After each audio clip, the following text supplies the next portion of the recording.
नमस्कार दोस्तों, welcome back आपका हमारे आज के टॉपिक में। और पिछले जो वीडियो में हमने अपना वीडियो बनाया था उसमें हमने डिस्क्रिप्शन में नंबर वगैरह शेयर किए थे, जिसमें काफ़ी लोगों के कॉल्स और मैसेजेस आए कि सर हमारे खिलाफ़ किसी ने चेक बाउंसिंग का मुकदमा कर दिया है जो कि झूठा है। तो ऐसे में प्लीज़ हमारी हेल्प कीजिए और जितना हो सके सजेस्ट कीजिए। तो दोस्तों, सबसे पहले मैं ये कहना चाहूँगा, जो भी वीडियो पे नए हैं वो लाइक कर ले, सब्सक्राइब कर ले हमारे चैनल को, ताकि आगे आने वाली वीडियो उनको मिलती रहे और उनकी जानकारी जो लीगल फील्ड की है वो बढ़ती रहे। तो दोस्तों, सबसे पहले मैं ये बताना चाहूँगा कि अगर कोई मुकदमा आपके ख़िलाफ़ किसी ने किया है और कंडीशन ये है कि वो झूठा है, आपने पैसे दे दिए हैं या फिर आपके चेक को मिसयूज़ किया गया है, या आपने चेक किसी और पर्पस के लिए दिया था लेकिन आपकी कंसेंट के बिना आप उसको प्रेज़ेंट करके आप पे एक मुकदमा खड़ा कर दिया गया है, तो इसमें आपको क्या करना चाहिए? सबसे पहली बात दोस्तों, घबराना तो बिल्कुल नहीं चाहिए। चेक बाउंसिंग का मुकदमे में कभी भी घबराने की ज़रूरत नहीं है। सबसे पहले जो भी आपका चेक प्रेज़ेंट करेगा, वो आपको एक नोटिस देगा, लीगल नोटिस भेजेगा अपने वकील के थ्रू कि भई आपका चेक आपने इस काम के लिए दिया था और ऐसे-ऐसे वो बाउंस हो गया है, जिससे कि नेगोशिएबल इंस्ट्रूमेंट एक्ट सेक्शन 138 में आप पे मैं ये मुकदमा लेके आया हूँ।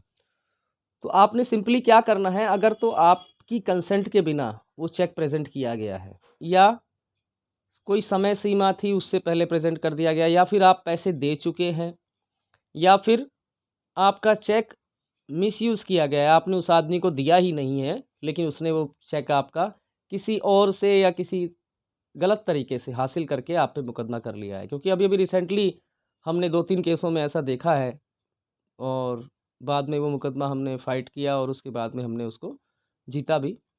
तो सबसे पहले आपको नोटिस मिलते के साथ ही उसकी एक कंप्लेंट फ़ाइल करनी है, क्रिमिनल कंप्लेंट, कि देखिए जी, ये जो चेक मैंने दिया था ये इस आदमी को दिया ही नहीं था, ये चेक मेरा मिसयूज़ किया गया है, या फिर मैंने इस काम के लिए दिया था, या ये शर्त पूरी नहीं हुई, इसने वो फ़ाइल कर दिया, और जिससे कि ये ब्रीच ऑफ ट्रस्ट में हमने कंप्लेंट एक फ़ाइल कर दी थाने में। उसके बाद हमने क्या करना है, नोटिस का रिप्लाई ज़रूर फ़ाइल करना है इसी डिफेंस में। ये दूसरा काम हमने करना है। नोटिस के रिप्लाई में हमने सारी बातें ये बतानी है कि ये चेक संभवतः कैसे उसके पास पहुंचा, हमने ये चेक उसको नहीं दिया था, या फिर उसने मिसयूज़ किया इस चेक का, और अगर कहीं आपका चेक चोरी हुआ हो तो उसके रिगार्डिंग भी उसमें बताया जाए कि ये चेक तो मेरा उस डेट में चोरी हो गया था। ये करने के बाद दोस्तों, जब आप न्यायालय में जाएँगे, जब आप कोर्ट में जाएँगे जज साहब के सामने, तो आपने आपने एक नोटिस फ्रेम होता है जिसमें आप अपना डिफेंस डिस्क्लोज़ करते हैं कि क्या आपका डिफेंस है। उस नोटिस में आपने ये बात ज़रूर कहनी है दोस्तों, नोट कर लीजिए। आपने ये बात ज़रूर कहनी है, प्रोवाइडेड कि मुकदमा सच्चा हो, आपका चेक मिसयूज़ किया गया हो, गलत इस्तेमाल नहीं करना है। तो ये बात कहनी है कि ये चेक मेरी कंसेंट के बिना पेश किया गया है, और इसमें जो डेट है या जो अमाउंट है या जो क्रेडेंशियल्स हैं, वो मैंने नहीं भरे हैं। आपने नहीं भरे होंगे अगर मिसयूज़ हुआ है तो। वो आपने जज साहब को ये डिफेंस लेके चलना है। ये 3 स्टेप हो जाएँगे आपके। पहला, आपने क्रिमिनल कंप्लेंट फ़ाइल की। दूसरा, आपने नोटिस का जवाब भिजवाया अपने वकील के थ्रू।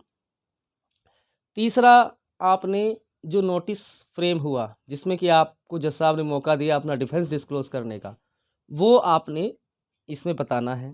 ये 3 होने के बाद जब आप कंप्लेनेंट को क्रॉस करेंगे नेक्स्ट स्टेप पे, तो यकीन मानिए दोस्तों, जो प्रिजम्पशन होती है 138 में, जो मान्यता होती है कि भई आपने उसको पैसा देना ही देना है, ऐसी मान्यता होती है और इल्लीगली एनफोर्सेबल डेब्ट है ये, तो उसको आप रिब्यूट करने में काफ़ी हद तक आपको मदद मिलेगी।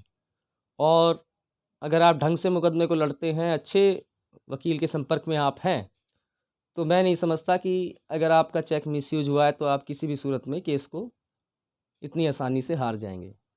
तो दोस्तों, ये 4 स्टेप याद रखिए। पहला क्रिमिनल कंप्लेंट, दूसरा reply off the notice sent by the complainant, और तीसरा डिफेंस को कवर करना है इसमें नोटिस में, जो आपका नोटिस फ्रेम होगा जज साहब के सामने, और चौथा आपका क्रॉस एग्जामिनेशन।